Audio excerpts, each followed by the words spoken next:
الحمد لله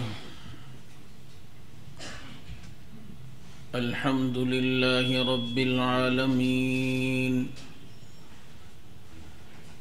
والصلاة والسلام على سيد الأنبياء والمرسلين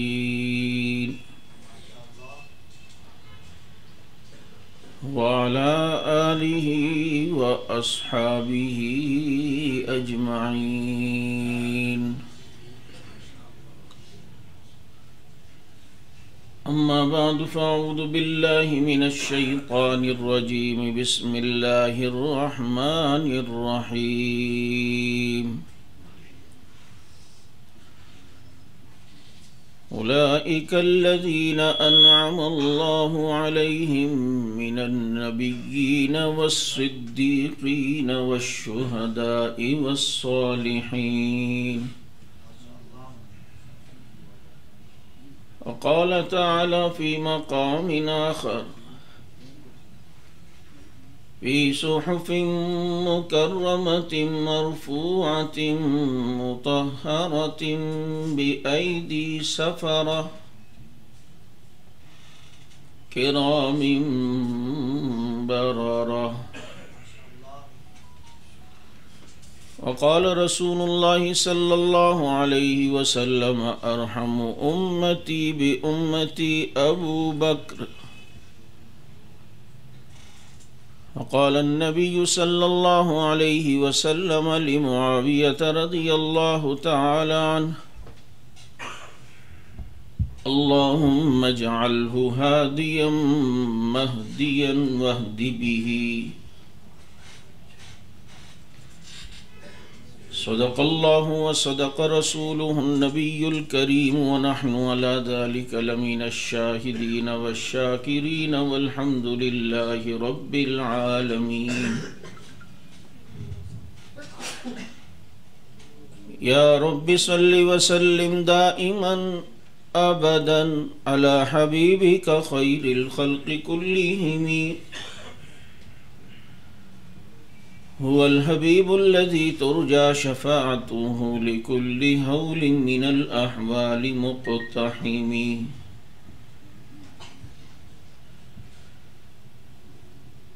آفاقها گردیدہ ام مہر بتاں ورزیدہ ام بسیار خوباں دیدہ ام، لیکن تو چیز دیگری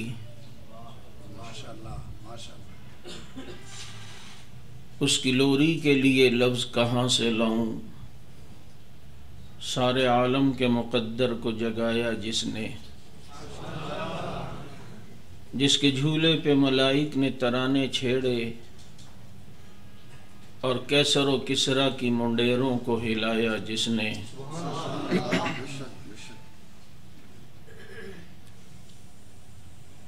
کتنا بلند مقام ہے پایا صدیق نے،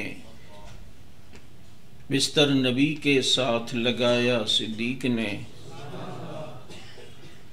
اور زینت کے خزانے کو الماس کہتے ہیں، لگے طلب پانی کی اسے پیاس کہتے ہیں.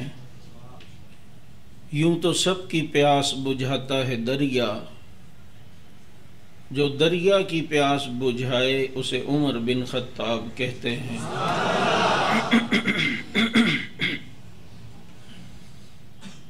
گر شرم و حیا پر کوئی دیوان لکھے گا، ہے مجھ کو یقین وہ سیرت عثمان لکھے گا. اور پھول ماریں گے نہ کلی ماریں گے، امام ماریں گے نہ ولی ماریں گے.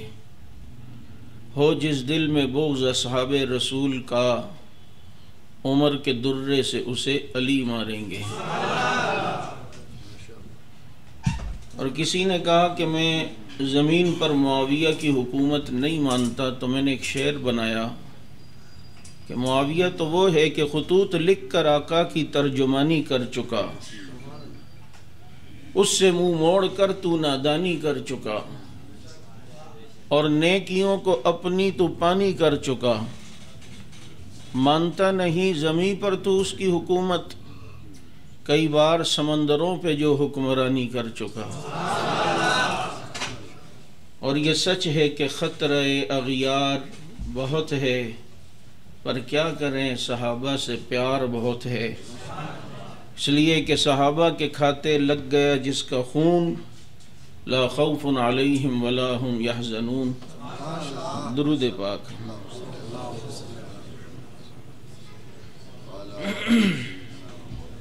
اچھا، میں آگے پیچھے ادھر ادھر ہوں گا، اس کو ایک ہی اس پہ رکھنا، ٹون پہ، کیونکہ ہماری ایک ہی ٹون ہوتی ہے۔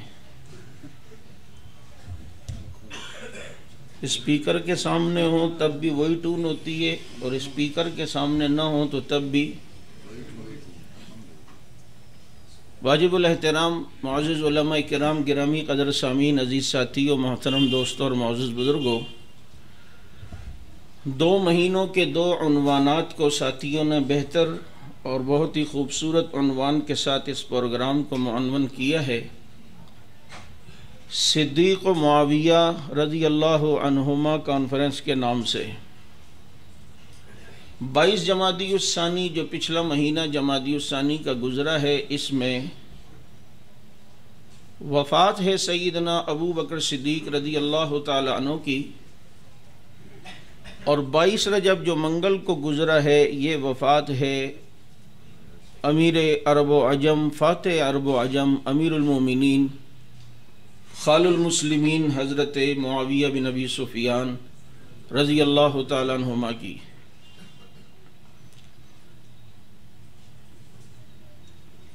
یہ وہ عنوان ہے کہ جہاں ہمیں یہ بات سمجھائی جا رہی ہے کہ جو فتح مکہ سے پہلے آئے وہ بھی ہمارا ہے، اور جو فتح مکہ کے بعد آئے وہ بھی ہمارا ہے،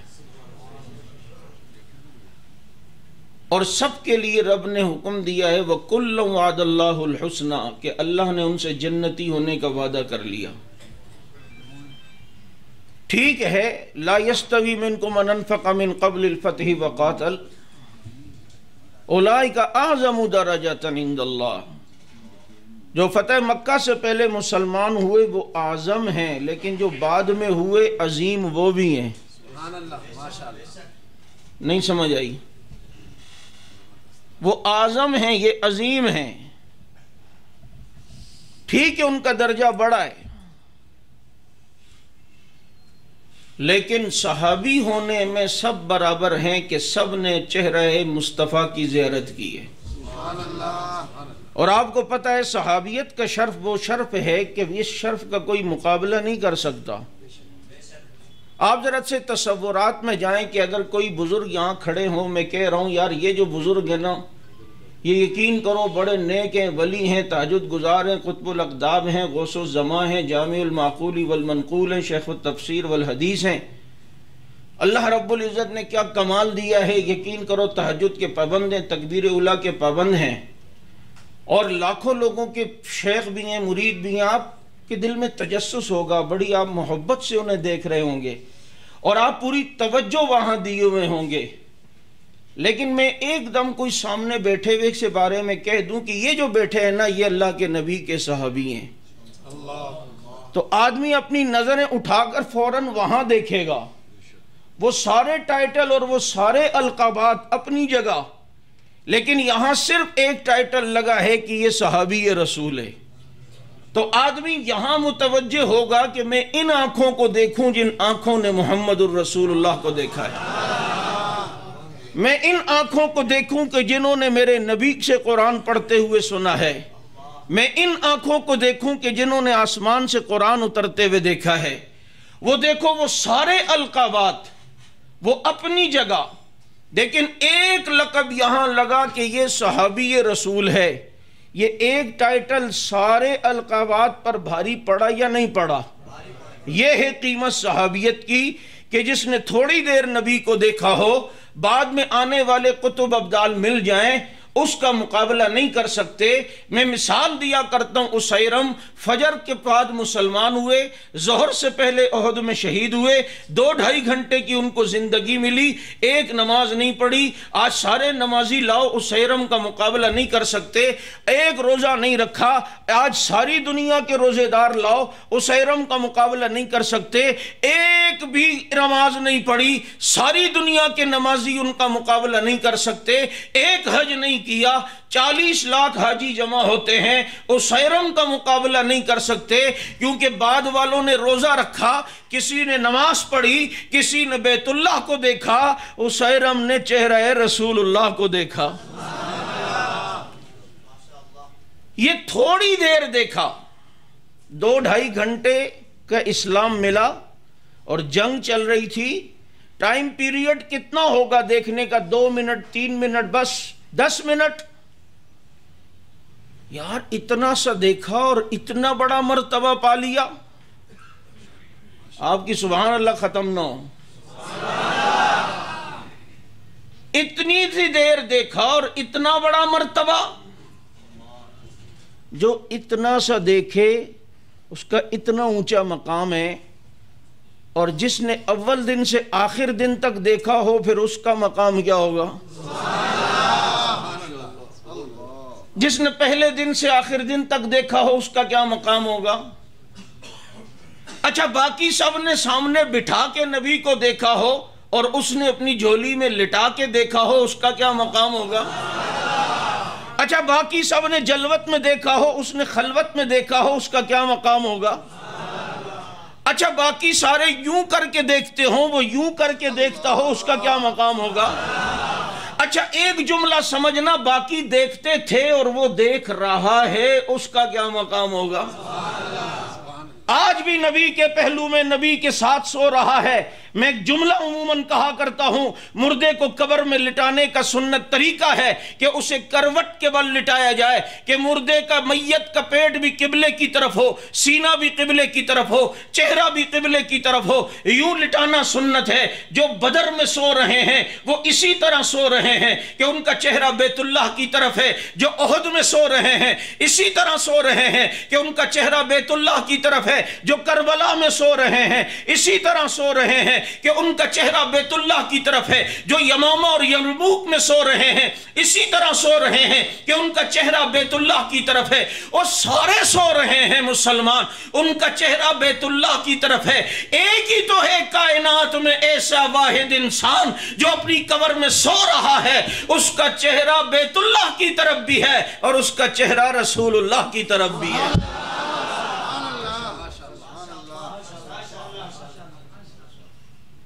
اس نے کس درد دل سے یہ دعا کی تھی کہ النظر الی وجہک، میری آنکھیں اور آپ کا چہرہ ہو۔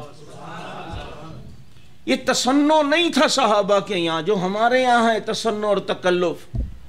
شیخ کے سامنے حضرت بس آپ کہیں ہم تو جان دینے کے لیے بھی تیار ہیں، اور کو کنونشن سینٹر آنا کل، حضرت وہ تھوڑی سی مصروفیت ہے۔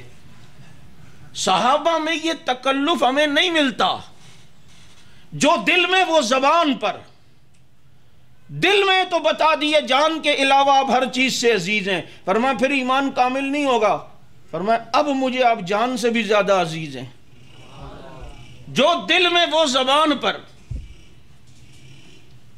یہاں کس درد دل سے کہا تھا کہ میرا مال آپ پر خرچ ہو جائے، میری بیٹی آپ کے نکاح میں آ جائے، میری آنکھیں آپ کو دیکھتی رہیں۔ یار اتنے دل سے کہا کہ زندگی میں یہ تینوں چیزیں صدیق نے کر کے دکھائی ہیں۔ سبحان اللہ، سبحان اللہ۔ تو میں عرض کر رہا ہوں جو شروع دن سے اول دن تک دیکھتا ہو، اسیرم نے 2-2.5 گھنٹے کا اسلام پایا تو یہ مقام، تو پھر ابو بکر کا تو وہ مقام ہے کہ صحابہ بھی دیکھتے تھے تو ان کی بھی پگڑی گر جاتی تھی۔ اسی لیے تو نبی نے فرمایا ارحم امتی بامتی ابو بکر، میری امت پہ سب سے زیادہ رحم کرنے والا وہ ابو بکر ہے۔ یہ حدیث آپ عموماً سنتے ہیں، اس حدیث میں صرف ابو بکر کی فضیلت نہیں ہے، بلکہ اس حدیث میں ابو بکر کی افضلیت بھی نبی بتا رہے ہیں کہ میری امت پہ سب سے زیادہ رحم کرنے والا وہ ابو بکر ہے۔ آپ کو پتا ہے رحم چھوٹوں پہ کیا جاتا ہے، راحم بڑا ہوتا ہے، جس پر رحم ہو وہ چھوٹا ہوتا ہے۔ حدیث میں ہے لیس منا من لم یرحم صغیرنا ولم یوقر کبیرنا، وہ ہم میں سے نہیں جو چھوٹوں پہ رحم نہ کرے اور بڑوں کی عزت نہ کرے۔ پتہ چلتا ہے بڑوں کی عزت کی جاتی ہے، چھوٹوں پہ رحم کیا جاتا ہے۔ بھائی والدین بڑے ہوتے ہیں یا بچے بڑے ہوتے ہیں؟ والدین بڑے ہوتے ہیں، بیٹے چھوٹے ہوتے ہیں، بچے چھوٹے ہوتے ہیں، اولاد چھوٹی ہوتی ہے، تو رب نے دعا کیا سکھائی والدین کے لیے؟ رب ارحمہما کما ربیانی صغیرا، اللہ ان پر ایسے رحم کر جیسے انہوں نے مجھ پر رحم کیا تھا۔ بھائی بڑے ہیں نا تو اس لیے رحم کرتے تھے، تو جو بڑا ہوتا ہے وہ رحم کی کرتا ہے۔ اور پھر نبی نے ایک دعا بتلائی، اللہم لا تسلط علینا من لا یخاف ولا یرحمنا، خلیفہ کے لیے، حکمران کے لیے کہا اللہ ہم پر ایسے لوگ مسلط نہ کرنا جو رحم نہ کرتے ہوں۔ پتہ چلتا ہے کامیاب حکمران وہ ہے جس کے دل میں رحم کا مادہ پایا جائے۔ اور نبی ابو بکر کے بارے میں کہہ رہے ہیں ارحمو امتی بی امتی ابو بکر، میری امت پہ سب سے زیادہ رحم کرنے والا وہ ابو بکر ہے۔ جب یہ بات پتہ چل جی کہ رحم چھوٹوں پہ کیا جاتا ہے اور جو رحم کرنے والا راحم ہوتا ہے وہ بڑا ہوتا ہے، یہاں صرف صدیق کی فضیلت نہیں بلکہ صدیق کو ارحم کہہ کر نبی بتا رہے ہیں باقی سب صدیق سے چھوٹے ہیں، صدیق سب سے بڑا ہے۔ صدیق سب سے بولو 309 سال سو کے اٹھے، کون؟ اتنا سوچ کے بول رہے ہیں کہ جیسے آپ کہہ رہے ہیں کہ کوئی اور۔ ہاں 35 سال بعد بھی کوئی لوگ اٹھے ہیں، شکر ہے اٹھ تو گئے، کنونشن سینٹر میں نظر آئے۔ کوئی نہیں، صبح کا بھولا شام کو گھر آ جائے اسے بھولا نہیں کہتے۔ یہ تمہاری قربانیاں ہیں، یہ اس جماعت کی قربانیاں ہیں۔ کل شیء یعود الی اصلہ، ہر چیز اپنے اصل کی طرف لوٹتی ہے۔ تم بلے عروۃ الوثقی ادھر ادھر جاؤ نا، اگر دل میں ایمان ہوگا تو انشاءاللہ تمہیں صحابہ کے غلاموں کے قدموں میں وہ لائے گا۔ 309 سال سوئے اٹھے، فَبَعْثُوا أَحَدَكُمْ بِوَرِقِكُمْ هَذِهِ إِلَى الْمَدِينَةِ فَلْيَنْظُرْ أَيُّهَا أَزْكَىٰ طَعَامًا۔ فَبَعْثُوا أَحَدَكُمْ، انہوں نے کسی ایک کو بھیجا کھانا لینے کے لیے۔ فَبَعْثُوا أَحَدَكُمْ، یہ علماء ہیں آپ جانتے ہیں، ان سے پوچھ لیں کہ قرآن کا یہ اسلوب بتا رہا ہے، یہ لفظ احد بتا رہا ہے کہ جس کو بھیجا وہ چھوٹا تھا، وہ یہ بھیجنے والے بڑے تھے۔ اگر یہاں بھیجا جاتا کسی بڑے کو تو لفظ احد نہ آتا، لفظ واحد آتا، لفظ واحد آتا۔ یہ احد کا لفظ بتا رہا ہے کہ بھیجا جس کو تھا وہ ذرا درجے میں مقام میں چھوٹا تھا۔ فَبَعْثُوا أَحَدَكُمْ، کسی کو بھیجا۔ آئیے ذرا قرآن صدیق کے بارے میں کہتا ہے وَسَيُجَنَّبُهَا الْأَتْقَى الَّذِي يُؤْتِي مَالَهُ يَتَزَكَّى وَمَا لِأَحَدٍ، صدیق کے مقابلے میں جس کو لایا وہاں احد کا لفظ لا کر بتا دیا ہے کہ دمادم مست کلندر صدیق دا پہلا نمبر۔ نہیں سمجھ آئی آپ کو؟ وَمَا لِأَحَدٍ عِندَهُ، کسی پر بھی یہ احسان کرتا ہے تو بدلہ نہیں لینا چاہتا۔ اچھا جو پہلی حدیث ہے ارحم امتی بی امتی ابو بکر، میری امت پہ رحم کرنے والا ابو بکر ہے، تو نتیجہ کیا نکلتا ہے؟ اچھا ذرا صغرا اور کبرا ملاؤ کہ ابو بکر امت پہ رحم کرنے والا ہے، اور جو امت میں ہوگا ابو بکر اس پر رحم کرے گا۔ نتیجہ کیا نکلا کہ جس پر رحم نہیں کرے گا وہ پھر امت میں نہیں۔ سمجھ آئی؟ سمجھ نہیں آئی میں کہاں لے کے جا رہا ہوں؟ جس پر رحم نہیں کرے گا وہ امت میں نہیں ہوگا۔ تو آج جو بدبخت اعتراض کرتے ہیں اور تاثر یہ دیتے ہیں او جی رحم نہیں کیا، باغ نہیں دیا، خلافت نہیں دی، یہ نہیں دیا، وہ نہیں دیا، تو یہ اعتراض ابو بکر پہ نہیں، جس پر رحم کا تو بتا رہا ہے نہیں کیا، تو انہیں نعوذ باللہ امت سے باہر نکال رہا ہے۔ کوئی زیادہ مشکل بات تو نہیں کہہ دی؟ میں تو سوچ رہا تھا آگے اور کوئی مشکل باتیں کرنے کی، کچھ کام کی باتیں ہو جائیں۔ بولو نہیں مزہ نہیں آیا۔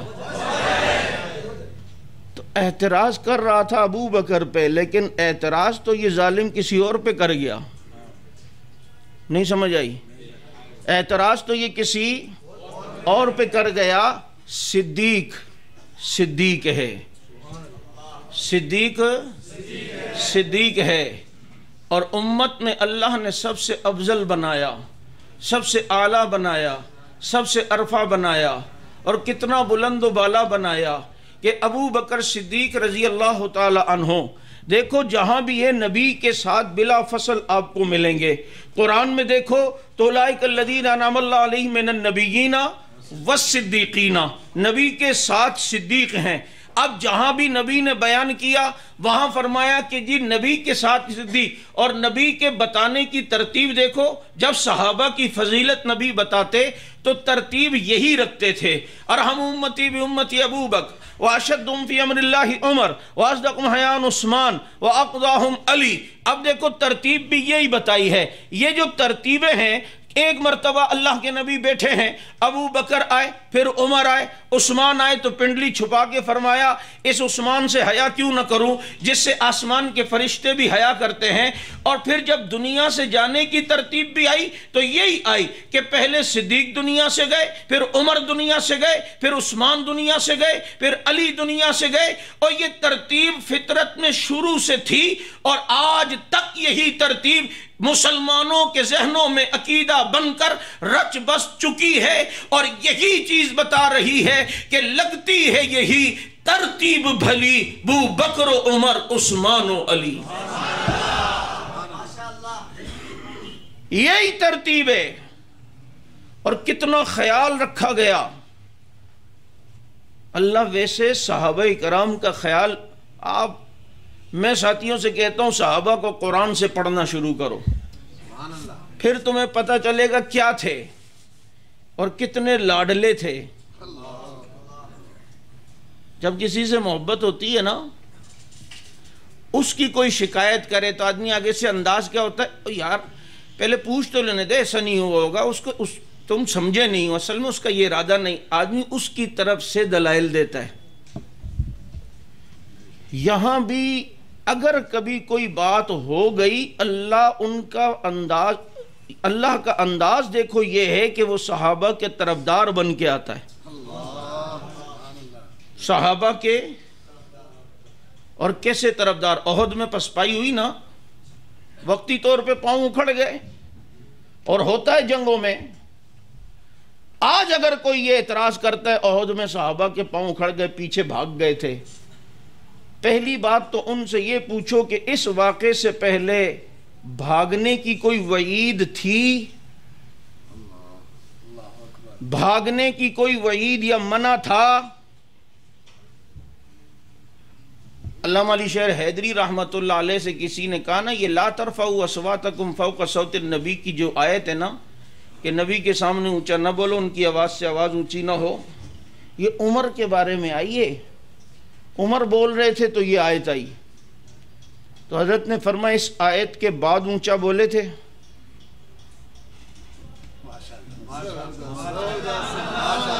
اس سے پہلے منع ہی نہیں تھا۔ بھائی اگر شراب کی حرمت سے پہلے کسی نے شراب پی ہے تو اس میں قابل گرفت بات ہی نہیں ہے، جب اللہ نے منع نہیں کیا تو کون آ گیا؟ انما الخمر والمیسر والانصاب، اس آیت کے بعد کسی نے پی ہے تو بتا۔ اب ادھر اگر پیچھے ہوئے، بعد میں اگر وعید آ گئی کہ نہیں ہونا، اب بتا اس کے بعد بھاگے ہیں یا بھگایا ہے؟ اور بھگاتے بھگاتے بھگاتے بھگاتے 65 لاکھ مربع میل تک بھگاتے چلے گئے کفر کو۔ اب یہ ہوا، حالانکہ بھاگے نہیں، پکتی طور پہ پاؤں کا اکھڑنا بھاگنا تو تم یہ پڑوسی ملک والوں کو بھی کہتے یہ بھاگ گئے تھے، یہ بھاگے نہیں تھے، یہ پیچھے ہی تھے، جب وہ نیچے آیا تو انہوں نے آ کے یوں پکڑا ہے، اور وائٹ پگڑی نے وائٹ ہاؤس کو جھکا کے دکھایا ہے۔ اب بے وقوف ہے جو کہے کہ بھاگ گئے تھے، اور اعتراض صحابہ پہ وہ کر رہا ہے بھاگ گئے تھے، وہ علوی جو یہاں اسلام آباد سے ایسا بھاگا کہ آج تک نہیں آیا، وہ کہتا ہے بھاگ گیا۔ میں نے کہا انی دیا، بھاگنا اس کو کہتے ہیں جو یہ بھاگا ہے۔ وہ تو پیچھے ہوئے، پھر وقتی طور پر پیچھے ہو کے آگے آ گئے، احد کا پھر نقشہ ہی بدل گیا۔ اس کو بھاگنا نہیں کہتے، بقول اقبال اس کو کہتے ہیں پلٹ کے جھپٹنا، جھپٹ کے پلٹنا، لہو گرم رکھنے کا ہے ایک بہانہ۔ لیکن وقتی طور پر ایذا ہوئی، تکلیف ہوئی، نبی علیہ السلام کے دندان شہید ہوئے۔ اب قرآن کا اسلوب دیکھو، فاعفو عنہم، اے نبی نے معاف کر دیں۔ وہ یار اللہ سے سفارش کر رہا ہے، فاعفو عنہم واستغفر لہم، ان کے لیے استغفار بھی کریں۔ اور صرف ایسا نہیں ہے، وشاورہم فی الامر، ان سے مشورہ بھی کریں۔ اس کے میں مزید ساتھیوں کو کہتا ہوں لیا کرو اس آیت کے۔ آپ کے شیخ ہوں اور وہ آپ کوئی غلطی کر چکے ہوں، آپ آئیں اور شیخ کہیں جاؤ بیٹا میں نے معاف کیا، لیکن آپ کے دل میں ایک بوجھ ہوگا، ایک ملال ہوگا، وہ بے حجابی نہیں ہوگی جو پہلے تھی۔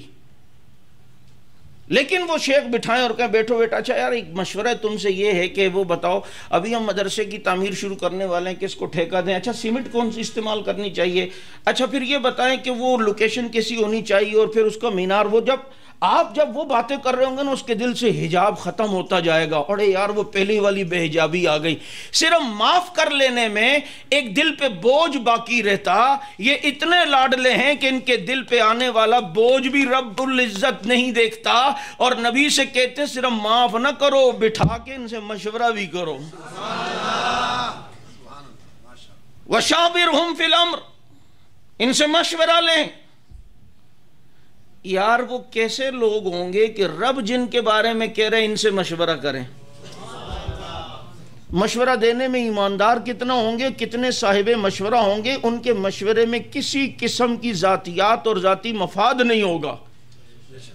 اللہ تو دلوں کے حال جانتا ہے نا بھائی، مشورے کے یہی آداب ہے نا، ذاتی مفاد نہ ہو، کیونکہ جہاں ذاتی مفاد آ گیا وہاں مشورہ پھر امانت ہوتا ہے، وہ آپ نے امانت میں خیانت کی۔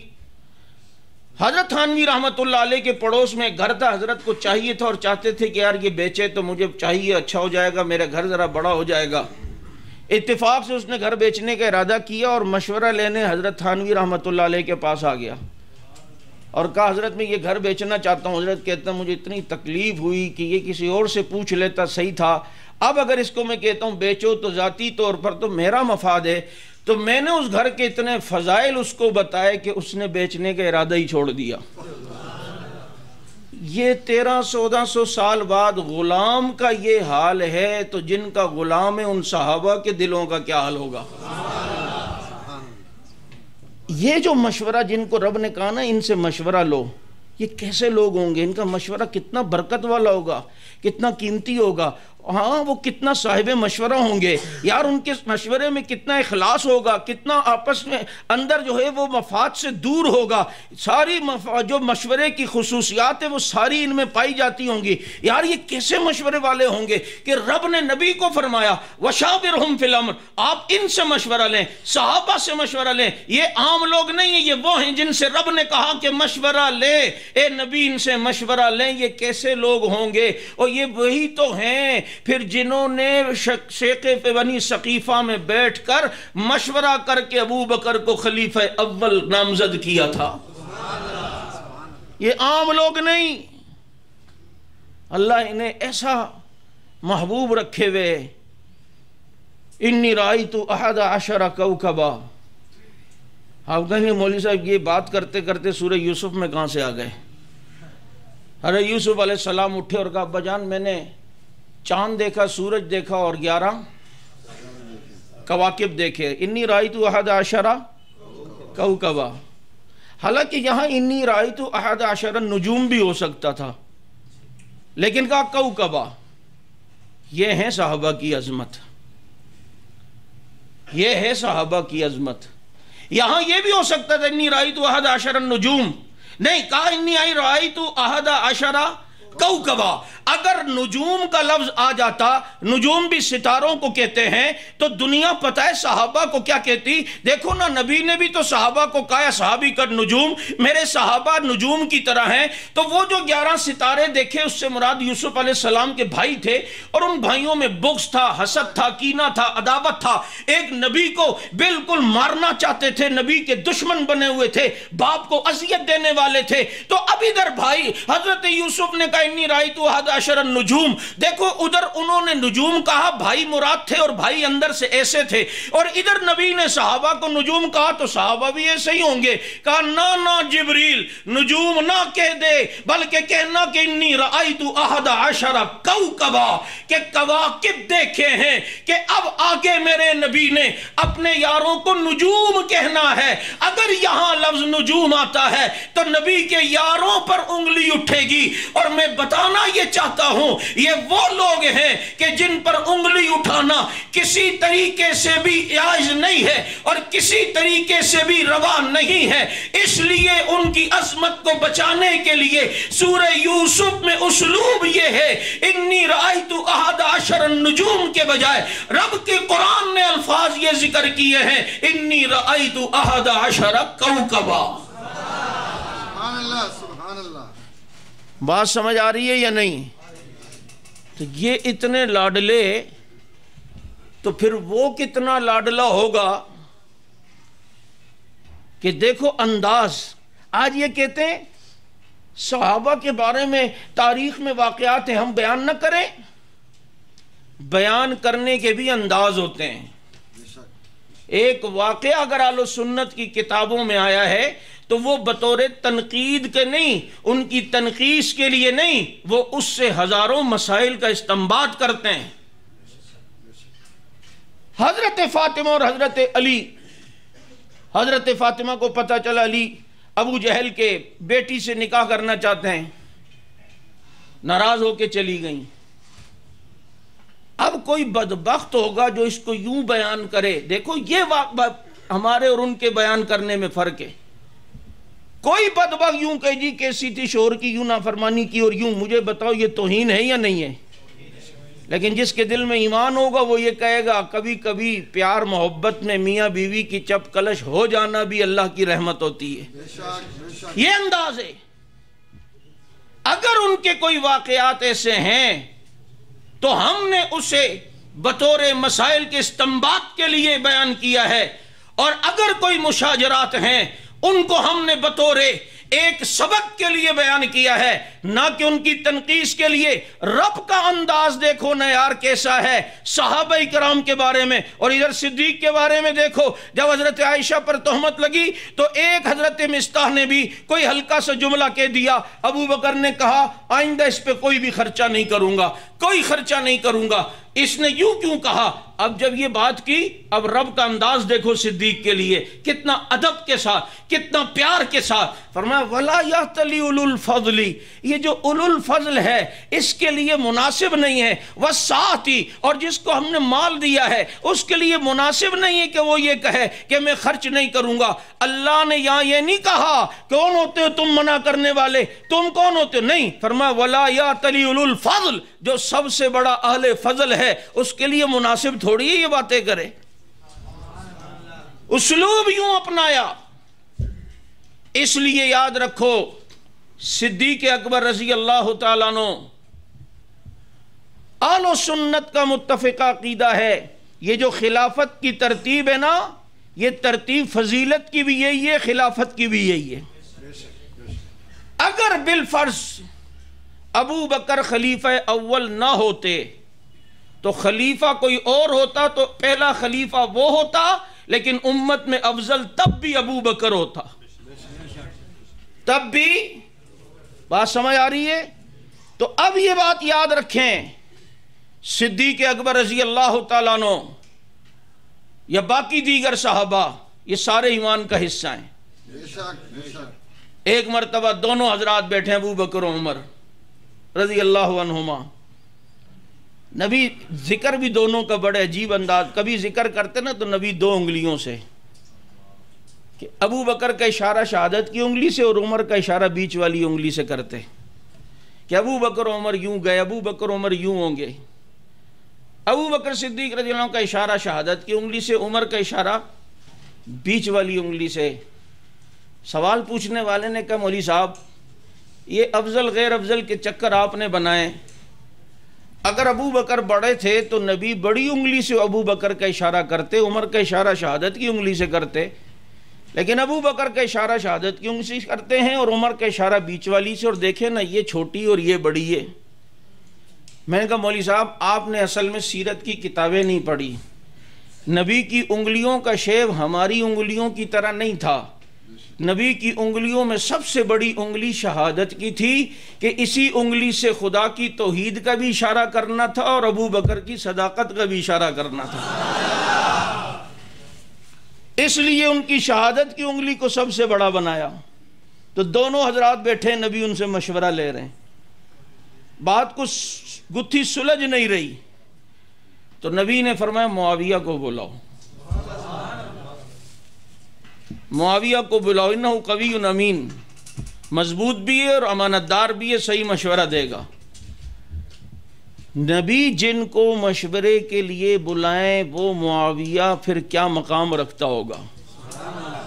سب سے پہلے یہ بات یاد رکھیں، حضرت معاویہ رضی اللہ تعالیٰ عنہ فتح مکہ سے پہلے مسلمان ہو چکے تھے، اسلام کا اظہار بعد میں کیا ہے، کیونکہ بخاری شریف میں ہے حضرت اللہ کے نبی صلی اللہ علیہ وسلم حضرت معاویہ فرماتے ہیں میں نے مروہ کے مقام پر نبی کے بالوں کو کاٹا، صفا مروہ پہ مروہ کے مقام پر بالوں کو کاٹا جاتا ہے، اور یہ جو نبی نے بالوں کو کاٹا ہے یہ والا عمرہ نبی نے فتح مکہ سے پہلے کیا ہے، یہ عمرہ فتح مکہ سے، لیکن چلو فرض کرو بعد میں بھی ہوئے، پہلے نہیں ہوئے، فتح مکہ کے بعد بھی ہوئے، تو پھر تجھے کیا تکلیف ہے، تیرے بعد ہوئے، تیرے دادا کے بعد ہوئے۔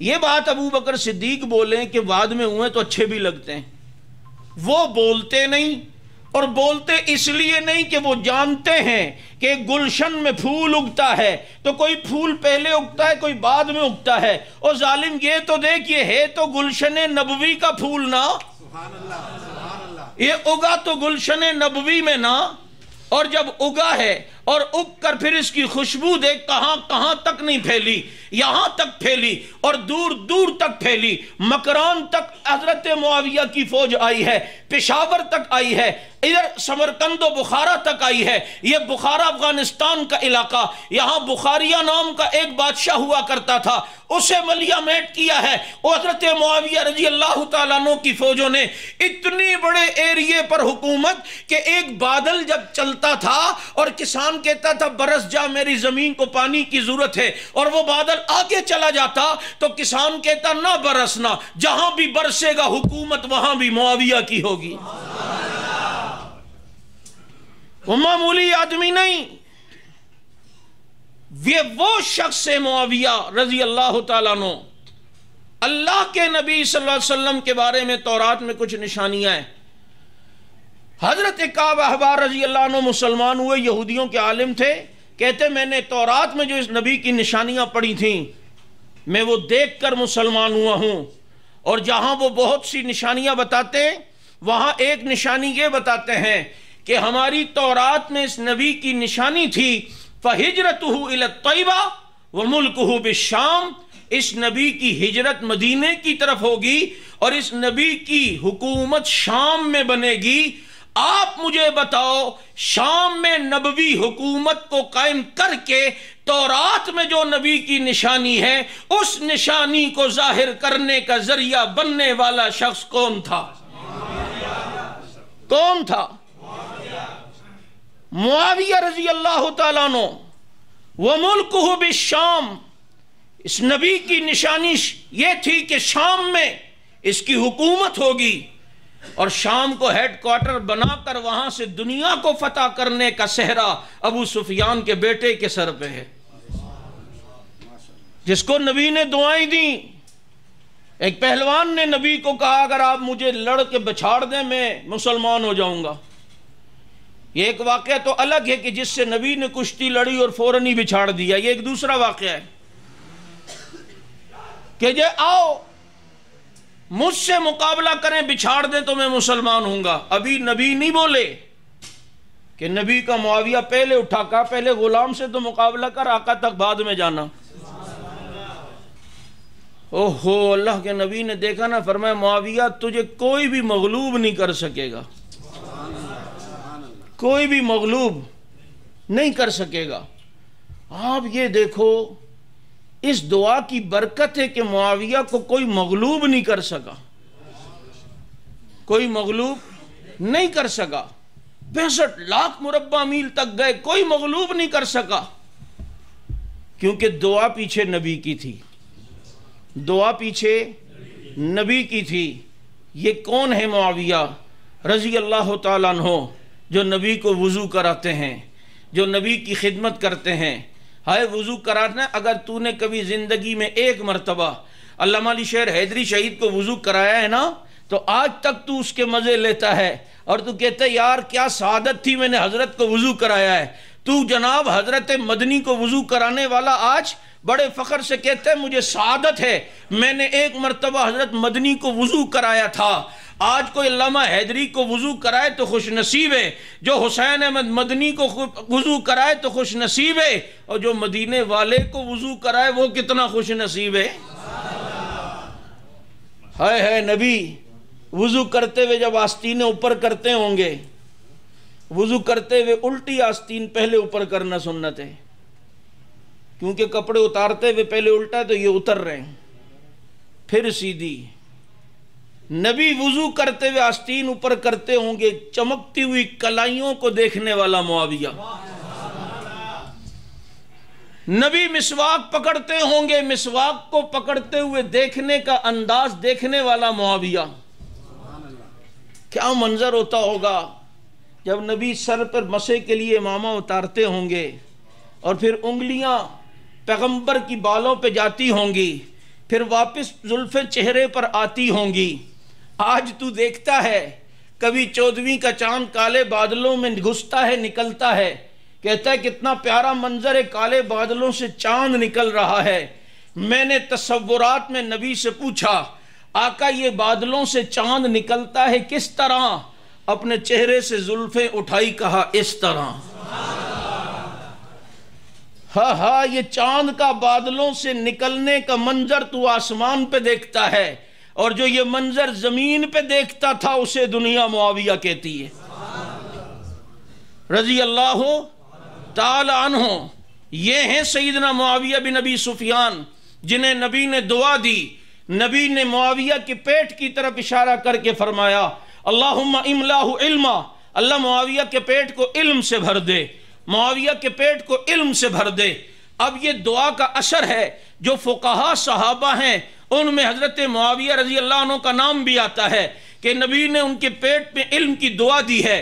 مجھے کسی نے کہا مولوی صاحب کیا علم پیٹ میں بھی ہوتا ہے؟ آپ لوگوں نے فضیلتیں بنائی ہوئی ہیں، علم پیٹ میں بھی ہوتا ہے؟ میں نے کہا تو جو کہتا ہے ہم تجھے دل کی گہرائیوں سے چاہتے ہیں، تیرا دل سوچتا ہے یا دماغ سوچتا ہے؟ کہتے نہیں سوچتا دماغ ہے، لیکن عرف میں یہ بات چل جاتی ہے کہ یہ ہمارے عرف میں یہ بات ہے کہ یوں کہا جا سکتا ہے کہ میں آپ کو دل کی گہرائیوں سے چاہتا ہوں۔ میں نے کہا عرب میں بھی یہ بات چل جاتی تھی کہ پیٹ کو علم کی طرف نسبت کی جاتی تھی۔ میں نے کہا اگر یوں نہیں ہے تو بہار الانوار کی جلد 10 صفحہ 33 پہ تو دیکھ لے، ان کی کتاب اس میں بات ہے نبی نے جب حضرت فاطمہ اور علی کا نکاح کرنا چاہا تو نبی نے فرمایا بیٹی میں تجھ سے علی کا نکاح کرنا چاہتا ہوں، تم راضی ہو؟ تو حضرت فاطمہ نے فرمایا، یہ ان کی کتاب ہے بہار الانوار، اس میں واقع ہے۔ حضرت فاطمہ نے فرمایا ابا باقی تو بات ٹھیک ہے ابا جان، لیکن علی کا پیٹ تھوڑا بڑا ہے۔ تو پتہ ہے نبی نے کیا فرمایا؟ نبی نے فرمایا اما علمت انہ قد ملأ علما، تجھے پتہ ہے علی کے پیٹ میں اللہ نے علم رکھا ہے؟ میں کہا علی کے پیٹ میں علم ہو سکتا ہے تو معاویہ کے پیٹ میں نہیں ہو سکتا؟ یہ ہیں سیدنا معاویہ بن ابی سفیان رضی اللہ تعالی عنہ، جن کو اللہ نے یہ سعادت دی، بھائی صحابی، بہن صحابیہ ہی نہیں، امت کی ماں، والد صحابی، والدہ صحابیہ، خود صحابی۔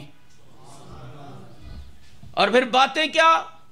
والد ابو سفیان تھے، وہ کون سے، یہ تمہارا یہ جو چٹا شیطان لاہور میں کہ میں نے اس کا نام ہی چٹا شیطان رکھا ہوا ہے، وہ اپنے بیان میں ایک دن کہتے وہ کلمہ انہوں نے دل سے پڑھا، تو دل میں جھانکتا ہے، تو پہلے اپنے گھر پہ تو جھانک، کہاں کہاں کتھو کتھو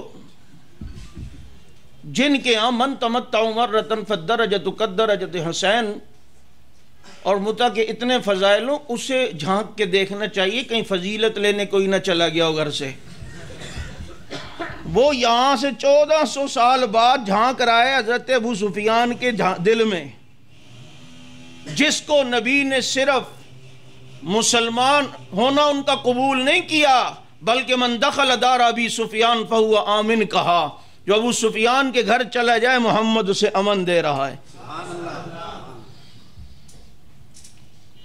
ادھر فتح مکہ کے فوراً بعد حنین کی جنگ ہوئی نا، حنین کی جنگ میں اللہ رب العزت نے کہا وَأَنزَلَ اللَّهُ ثُمَّ أَنزَلَ اللَّهُ سَكِينَتَهُ عَلَى رَسُولِهِ وَعَلَى الْمُؤْمِنِينَ۔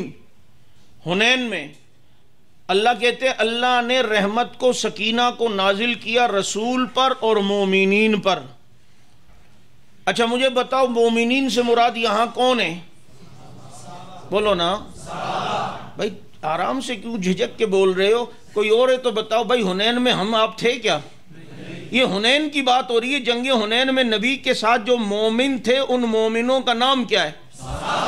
اور اللہ کہتے ہیں اللہ نے رسول پر اور مومنوں پر رحمت نازل کی، سکینہ نازل کیا۔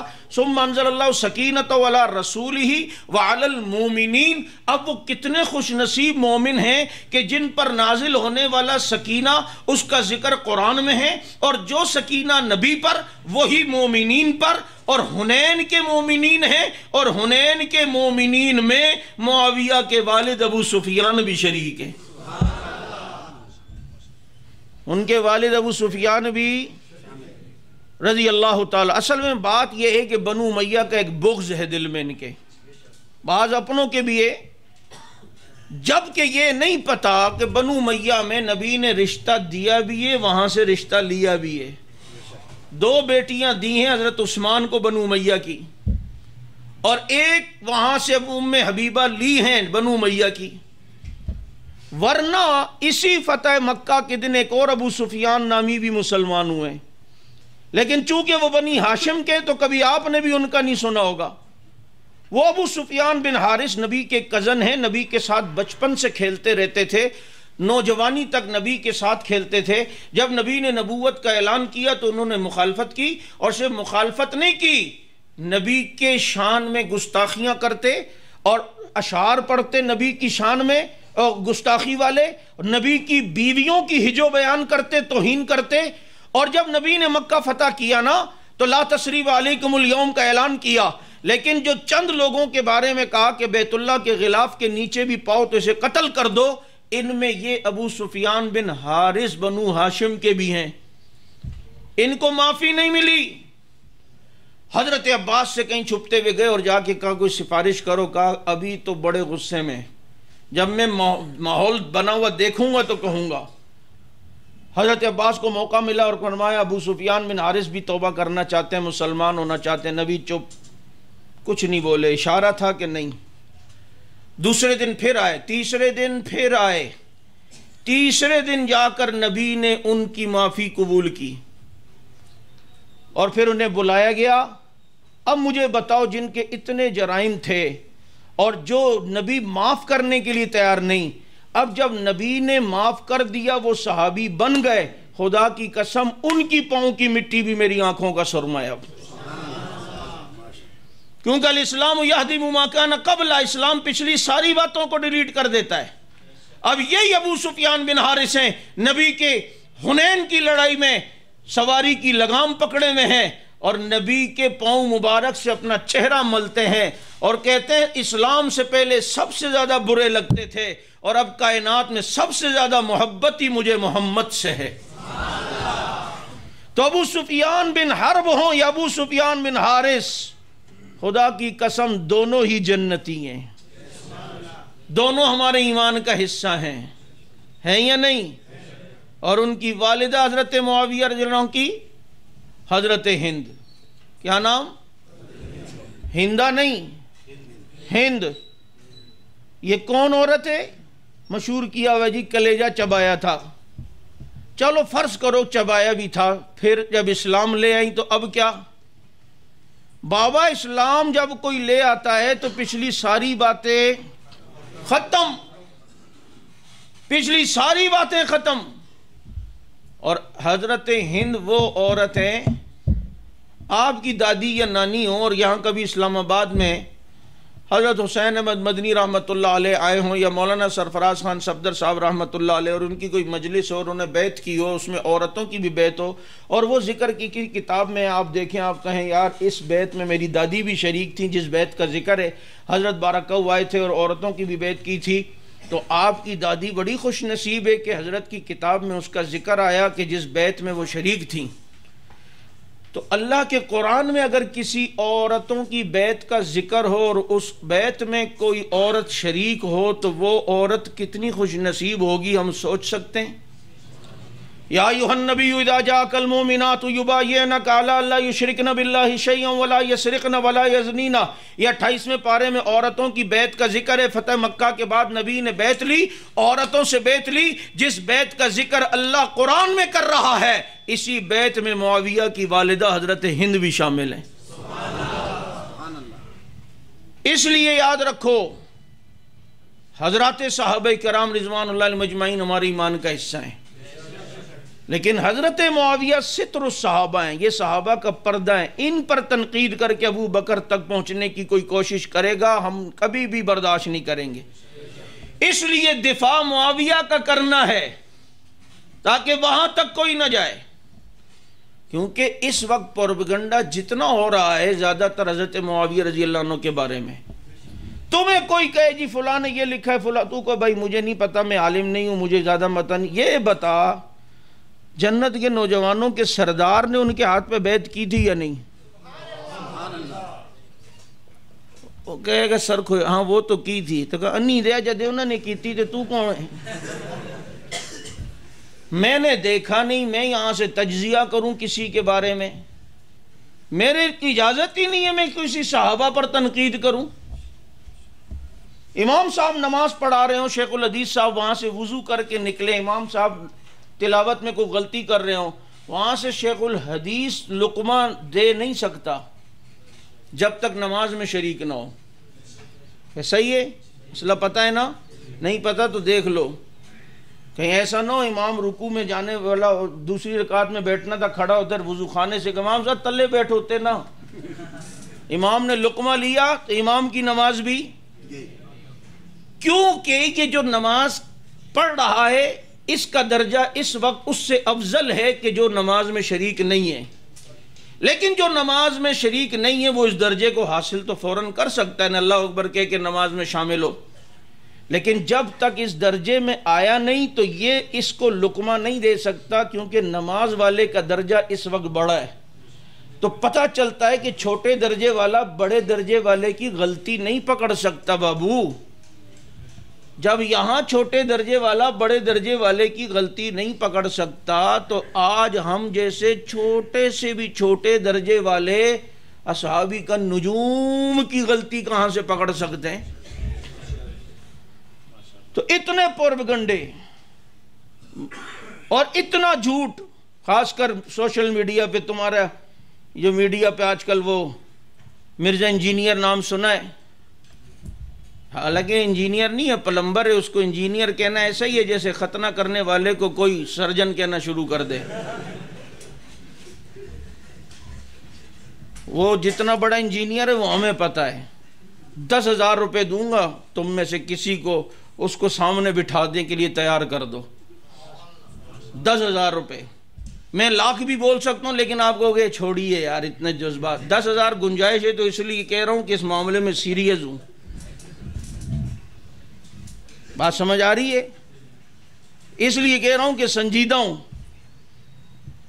بٹھاؤ جو آج صحابہ پر بڑھ بڑھ کرتا ہے، بٹھاؤ، پھر اسے پتہ چلے گا کہ دل جلوں کو پڑا فلک سے کام نہیں، جلا کے راکھ نہ کر دیں صحابہ کے غلام نہیں. آج اعتراض ان پر، ایسے بہت سے پروپیگنڈے ہوتے ہیں۔ ایک کہنے لگا یار وہ اللہ کے نبی نے نہیں فرمایا کہ معاویہ کو میرے ممبر پہ دیکھو تو قتل کر دو، حدیث میں نہیں آتا؟ میں نے کہا آتا ہے۔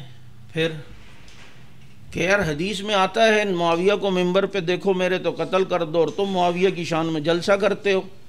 میں کہا بات سن، اللہ کے نبی نے فرمایا عبد الرحمن فی الجنہ، عبد الرحمن جنتی ہے، اور عبد الرحمن نے حضرت علی کو شہید کیا ہے۔ مجھے کہتا مولوی صاحب دھوکہ نہ دو، جس عبد الرحمن کو نبی نے جنتی کہا وہ عبد الرحمن ابن عوف ہے، اور جس عبد الرحمن نے حضرت علی کو شہید کیا ہے وہ عبد الرحمن ابن ملجم ہے۔ تو میں نے کہا کھوتی دیا، معاویہ بن ابی سفیان الگ ہے، معاویہ بن یابو بھی پھر الگ ہے۔ جس معاویہ کو نبی نے فرمایا کہ معاویہ اللہ تجھے حکومت دے گا وہ معاویہ بن ابی سفیان ہے، اور جس معاویہ کے بارے میں کہا اس کو میرے ممبر پہ دیکھو تو قتل کر دو وہ معاویہ بن یابو ہے۔ دونوں کو کیوں ملاتے ہو؟ اس بدبخت نے کہا تھا کہ میں مسلمانوں کے نبی کے ممبر پہ بیٹھ کے نعوذ باللہ پیشاب کروں گا، تو نبی نے فرمایا جو بھی دیکھے تو اس کو میرے ممبر پہ قتل کر دے۔ دو کو ایک کیوں ملاتے ہو؟ میں آپ کو بتانا چاہتا ہوں کہ اتنا جھوٹ اور اتنا پروپیگنڈا ہوتا ہے۔ مجھے ایک نے کہا کہ دیکھو جی آپ کی تاریخ مدینہ دمشق کتاب ہے، کتاب بھی آپ لوگوں کی ہے، وہاں ایک روایت موجود ہے، اور وہ روایت یہ کہ نبی جنت میں چلے جائیں گے، صحابہ بھی سارے جنت میں چلے جائیں گے، لیکن معاویہ جنت میں نہیں جائیں گے، نبی دیکھیں گے کہ معاویہ نہیں ہے۔ میں نے کہا پتر سارے صحابہ کو جنت میں مان لیا ہے، معاویہ کو انشاءاللہ آگے چل کے میں منواتا ہوں۔ اتنا تو مان لیا نا کہ سارے صحابہ جنت میں چلے جائیں گے، معاویہ نہیں ہوں گے صرف۔